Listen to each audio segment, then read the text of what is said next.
Welcome to the Second Bite Podcast, where we talk with top entrepreneurs and CEOs about creating valuable companies through creative transactions. Now, let's get started with the show. Welcome back to the Second Bite Podcast. We are in the fourth question of this series called Agency Growth Advisor Series. In this particular episode, I'm interested in the question, what have larger agencies figured out that smaller agencies haven't yet? And I asked each of our guests, they gave some great feedback. So I'm going to just jump right in and let you listen to what their response was to that question. What have larger agencies figured out that smaller agencies haven't? Enjoy the episode. Thanks to our friends at Fiscal Advocate, who their continued sponsorship and support of the podcast is greatly appreciated. Enjoy this episode.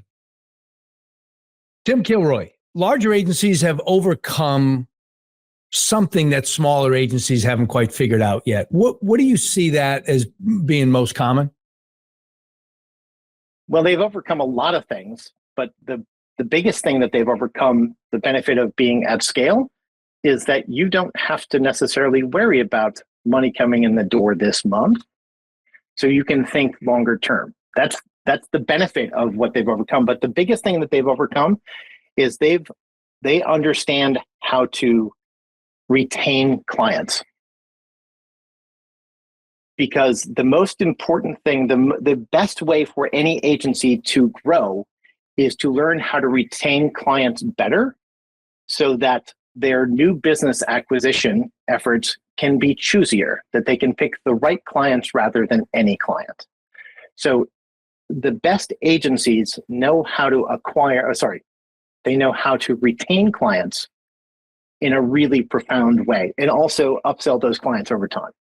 Is there one message or learning in there that starts them down that road of better retention? Yes. And it's a magical tool called a spreadsheet. When you show them retained revenue and the profitability of retained revenue versus the profitability of new revenue. Most of the time, founders think, oh, well, I had no idea that I was not very profitable for the first 6 months of an engagement, but on month 13, my margins are enormous. Yeah, that's a great lesson, right? Tim Kilroy, always helpful with your insights. Thank you. Aaron Levenstadt, larger agencies that you work with and that you observe have done some things differently than the smaller agencies in terms of where they are today. What do you think is the biggest challenge that smaller agencies, more larger agencies overcome that smaller agencies don't? I think this is a really good question. So I'll share what I hear in the agency alliance community and then kind of what I see, but sometimes goes unsaid. And then there might be a helpful kind of parable around this. So what I hear a lot is, hey, like we need lead gen, we need leads that are going to convert, and we need the appropriate infrastructure to make that happen. I think that's stated and it's very real. That's one. One that, I don't hear as often expressed outright, but I do think is a thing. And it's important to understand that people are going through this, which is really a fear of uncertainty that comes from the transition from being a woodcutter to being a sawmill owner. And that is if you are the one who's doing, a lot of the things today, or you're still involved in a lot as founder or as leader, a lot's falling on your plate, and you're probably doing a very good job at doing those things. Eliminating tasks, which is actually more important than delegating, but eliminating what is not necessary and then delegating so that you can start transitioning from the woodcutter to the sawmill owner. I think there is a very real fear that people experience around that transition just because they don't know what the other side is going to be. It's just very human. Like you don't know what it's going to be when you're there and you're not there yet. So I think that's that would be my answer to that. And then, it kind of goes back to there's that, the parable of the fisherman and the Wall Street business guy. I have heard this, but it would be good to share it. All right. So the story goes a little bit like this, right? It's Wall Street guy is on vacation in a tropical island, and gets to the island, and day after he lands, or walking around, and he goes to the pier, and he sees a fisherman on the pier, and he goes up to the fisherman, and he says, "Hey, what are you up to? What are you doing?" And the fisherman responds, he says, "Hey, well, I'm out here catching my fish, because I come out here every morning to catch my fish, and then I spend the morning doing that. And I take the fish and I trudge back across town because my family's on the other side of the island. And I get home around, evening, dinner time. We have dinner, the fish. And then I come back out and I do the same thing the next day." And the Wall Street traveler says, "Oh, that's interesting." He's like, "Have you ever thought about converting what you're doing into a business?" The fisherman says, "Well, I don't understand. How would that work?" So the Wall Street guy says, "Well, first thing what you do is you get some friends, and you would all start doing this, you and your friends together, and that you're working for you. You'd be able to catch a lot more fish. So that way, on the way back home, you can stop at the market with your excess fish that you don't need to eat that night, and you can sell it." He's like, "Oh, okay, that's interesting. And then what would happen next?" says the fisherman. So the Wall Street guy says, "Well, then you got friends working for you, get a few more, and you get a boat, and then you can catch a lot more fish." He's like, "Okay, and then what would happen next?" He's like, "Well, then you get a fleet of boats, and you'd have a whole fleet going out to fish, and you'd have a lot, and you'd have freezing capacity and other stuff that is you can get a lot more fish, and you can sell to a much wider market, maybe even eventually globally." And then the fisherman says, "Okay, and then what next?" And he says, "Well, then you would probably take the whole thing and you'd IPO it. And then, you'd be able to retire with a very significant amount of wealth after that event." And then the fisherman says, "Okay, well, and then what would happen next?" And then the Wall Street person says, "Well, then you just go back, to doing what you want to do every day." And the fisherman says, "But that's what I'm doing now. I come out and fish." Right. So I think there's there's different takeaways from this. One is the obvious is the guy is doing what he already wants to do. So why go through all that? Which is, I think, the conventional take on this. But I think another way to take it, which I'd argue is no less important, is, but if you don't go through that buddies, market, boat, fleet, and IPO adventure, you haven't created any wealth. You're just doing the same thing. And then eventually, what the part of the story that isn't told is that eventually that fisherman may not want to do that every day anymore, because as he gets older or she gets older, whatnot, they may want to do something else at a certain point in time, but they will have never created wealth, right? So it's like that Steve Ellis Chipotle. Are you up for that? Optimizing for that versus Sam from Sam's Corner Pizza. It's a different optimization. Very good perspective. Aaron, thank you for your insight. Jason Swenk from Agency Mastery. What have the larger agencies that you work with, what have they figured out and implemented that the smaller guys haven't? 3 things. Where? Excellent. Yeah. It's only 3 things. Where, who, and who. Where do they want to go? And they communicate it to the team. So then the team can actually make the decisions without coming to them as a bottleneck. Who needs to fix the problem that they're trying to figure out? The big agencies are not trying to figure out how. They're just trying to figure out who. And then the last who is, who do they need to become to take the agency to the next level? Because too many times, and I remember I did this, and I just interviewed someone that sold their agency. I said, "What was the real reason why you sold?" And they're like, "I felt like we were at the cap. We plateaued." I was like, "Did you plateau?" And they're like, "Yeah, I was holding the agency back." And even when I look back, when I sold the first agency, I was like, man, I could have taken it up so much further looking back, but I felt like I was at the top. How do you help guys or women? I use guys as a term. How do you help people figure out where they're going? How do you help them answer that if they haven't identified it yet? Well, everyone has to figure out that by themselves, but there's one exercise that helped me that I always tell people to go do. And it really starts with figuring out what you don't want to do. And so I remember we were a multi-million-dollar agency at the time. I wanted to quit. I actually went to go take a job interview, and they asked me 2 questions. What do you want to do every day? What do you never want to do? And I didn't answer it at the time, but I went back and I started thinking. So the exercise I tell everybody to do is this, to give you a little bit more clarity.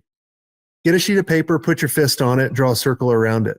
For 30 minutes, focus on all the stuff you hate doing that you never want to ever do again. Draw that outside the circle. Then after about 30, 40 minutes, focus on the things that you really love doing and put that inside the circle. So that's exercise one. The second exercise is figuring out, if I was only going to be paid on performance only, who would I actually do it for and what would I actually do for them? And so if you can eliminate the stuff you don't like, focus on the things you do like, focus on the clients that you want, that you can deliver amazing results, and what are the services, that gives you a lot more clarity to figure out where do you want to go, and then you can share that with the team. Jason Swenk, that's great insight. Thank you. Josh Johnston from Hydro. You work with large and small agencies. What have the larger agencies figured out that the smaller ones are still struggling with? Yeah, I think that's a really great question.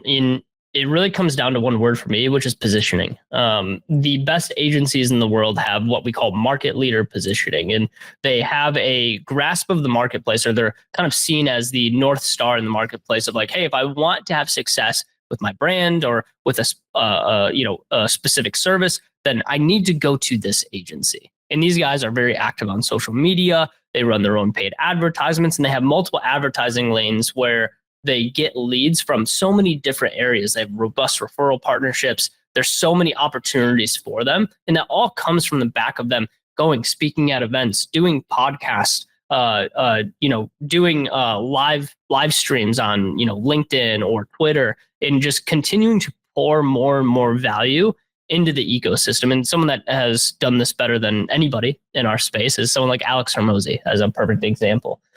Someone that has provided a ton of free value into the marketplace and has built a lot of positioning around his ability to just put a YouTube video out, and then, other people grow from watching his YouTube video, right? That's positioning. And that's kind of what I think more and more agency owners need to think about nowadays is, how can we be positioned as like the category king in our specific niche? And it's very hard to be a very broad agency nowadays where you're doing a lot of different services for a bunch of different niches. It's really hard to gain positioning there, right? Because there's already these New York agencies that work with the Fortune 500, 1,000 companies, and they have the big name in the space. So if you're looking to get more traction, I think one, having that niche positioning, but also make yourself the category king of whatever niche you decide to jump into. It'll make your grow and scale process a lot faster. You can talk about intellectual property that you guys have that other agencies can't compete with because they don't work with that specific niche. So with that being said, positioning all the way. It's been the thing that has helped us tremendously in growing our own businesses, but also what I see in common with the largest industry agencies is that they all have some sort of positioning of being the market leader in the niche that they serve. Great insight, Josh Johnston from Hydra. Thank you. Jeremy Weisz from Rise 25. Clients come in different sizes, right? What do you think is the biggest obstacle that maybe a smaller agency hasn't quite overcome that a larger agency has? Yeah. We had to start somewhere, right? And so we started from zero and built up from there. And for us, it was SOPs, really. Standing operating procedures. And implementing SOPs for us were huge. There's lots. People do it on Google Docs. They use it in Google spreadsheets. We actually started using Suite Process, which is a software that makes it very easy to do that, and it's searchable by the whole company. But for us, it's having a set process for each thing that we do and each team member, so that if we lose a team member or if a team member is on vacation, we can plug that in and go, hey, we use ClickUp from a project management standpoint. We assign a task to the person. Here's the SOP on how to do it, and plug that person in to do it. So it makes it more replicatable and more scalable because of you can replicate, the procedures. And who creates the SOP? Yeah, it's a great question. So we have a specific process for creating a process. Okay. So The person who knows how to do it, we want them on a call with someone who has zero idea how to do it. Because if someone's just creating the SOP, knows how to do it, they may skip steps. And so it's key for us to have someone who has never done it so that they're on there and they are chiming in if they don't get it. And we tell them by the end of this person doing a video, so they're recording like a video on Zoom with a screen share, the person's walking through it.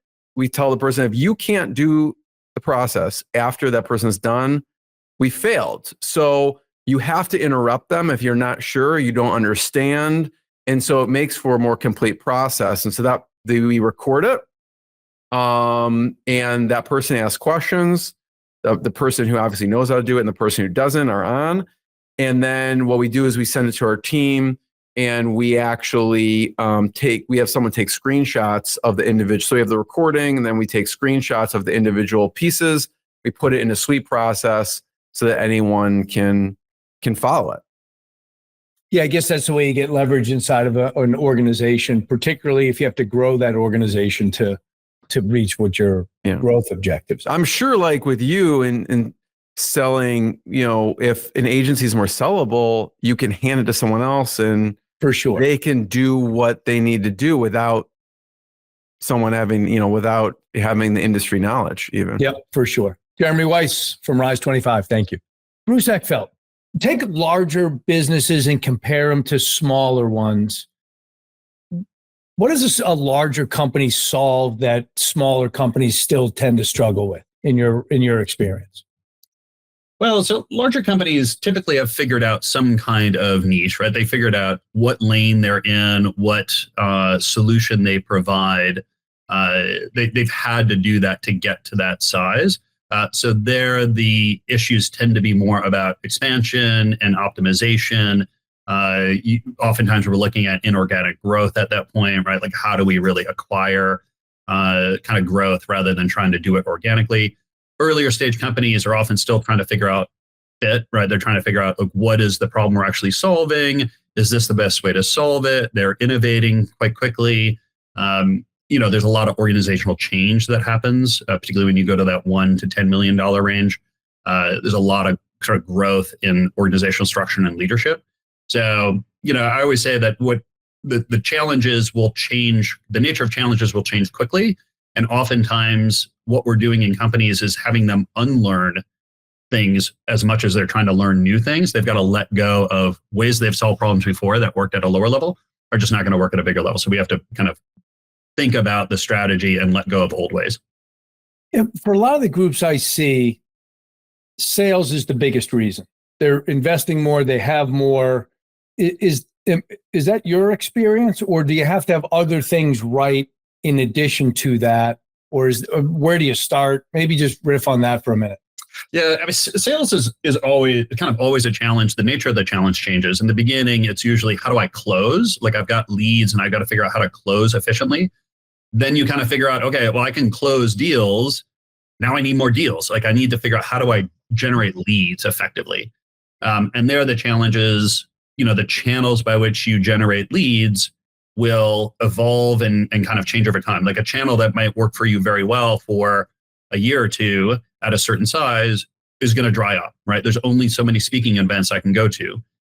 And then you've got to figure out what's the next channel strategies, right? So it's constantly kind of testing and evaluating and evolving those things. Like I may get into affiliate marketing. I may start doing webinars. I might do trade shows, right? Like you need to be constantly evolving those stuff because volume is going to start coming into play. Like doing it on a $1 million company is fine, but all of a sudden I'm a $20 million company. I need to generate leads at a much bigger and more predictable scale than I did at a lower level. Yeah, that's great insight. Bruce Eckfeldt, thank you so much. Thanks for listening to the Second Bite podcast. We'll see you again next time, and be sure to click subscribe to get future episodes.